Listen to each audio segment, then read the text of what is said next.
Are you still manually retyping text from scanned PDFs and images? Stop wasting your time. In this video, I'm going to show you how to use SimpleOCR to easily convert your scanned documents into fully editable text in 2026. SimpleOCR is a widely popular freeware tool used by hundreds of thousands of people worldwide. The best part? It is 100% free.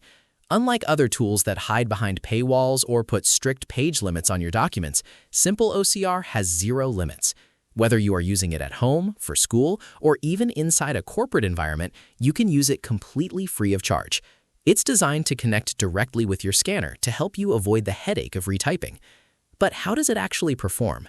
Well, while we don't have a massive database of external user reviews to pull from today, the developers themselves are incredibly honest about what this tool can and cannot do.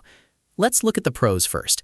It's completely free, unlimited, and incredibly straightforward for basic document conversion. If you have clean, standard, single-column documents, SimpleOCR is a fast and highly efficient way to get the job done. However, there are some important limitations you need to know before downloading. If your documents have complex multi-column layouts, non-standard or artistic fonts, tables, or if you are working with low-quality images taken from a digital camera, SimpleOCR will struggle. Because it relies on free and open-source engines like Tesseract, it isn't built for highly complex formatting.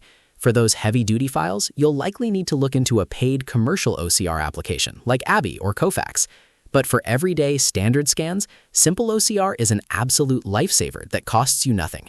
To get started, just head over to SimpleOCR.com, download the freeware, and run your first scan. Have you tried SimpleOCR yet, or do you have another favorite free OCR tool? Let me know in the comments below. Don't forget to like this video if it helped you out, and subscribe for more quick tech tutorials. See you in the next one.